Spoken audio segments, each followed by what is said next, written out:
Good afternoon and welcome to Daily Stock Market Update. The DCX extended its losing streak for the 8th consecutive day, losing 12.27 points or 0.2% and settled at 6,127 points. Market turnover was BDT 6.77 billion, which is an increase of 1.71% compared to the previous trading day. Titash Gas and Power Grid from the fuel and power sector, National Life Insurance and Delta Life Insurance from the life insurance sector, Square Pharma and Beacon Pharma from the pharmaceutical sector mainly dragged the market down today. In terms of sector-wise return, the cement sector registered the highest gain of 0.99%, while the telecom sector posted the second highest gain of 0.62%.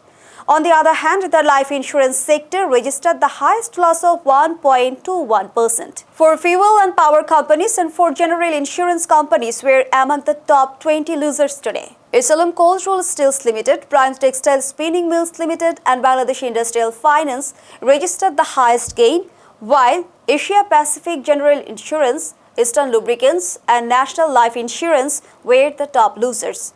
Bangladesh Industrial Finance continued to extend its winning streak, even though one of the leading dailies reported that the company's share price has been rising abnormally despite the company's poor financial conditions. Asia Pacific General Insurance is scheduled to have its board of directors meeting on 27th July, and investors' low earnings expectation may have caused the stock price to decline. There was no disclosed price-sensitive information for the remaining stocks. The trading volume of Bangladesh Industrial Finance, Alif Industries Limited and Emil Dyeing Limited increased significantly today compared to the average trading volume of the last 3 months.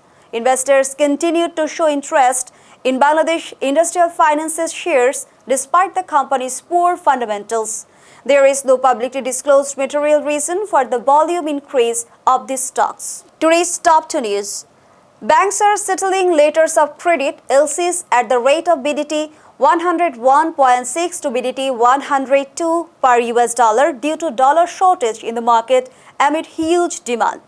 As Bangladesh Bank cannot satisfy the banking sector's demand for greenbacks, banks have to purchase dollars at high prices from the foreign exchange houses. However, many banks have recently failed to collect dollars from foreign exchange houses even at the rate of BDT 100.5 per USD. Besides, the letter of credit settlement rate of banks for small amounts is low, while for big amounts, banks do not have enough dollars for large volumes of letter of credit settlements.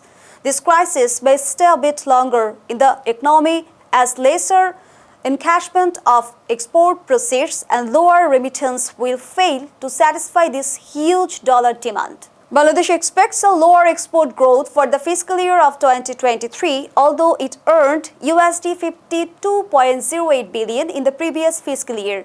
The total export earnings are projected to be USD 67 billion, which is an increase of 10.1% from the actual export receipts of fiscal year 2022, while export proceeds from services is set at USD 9 billion.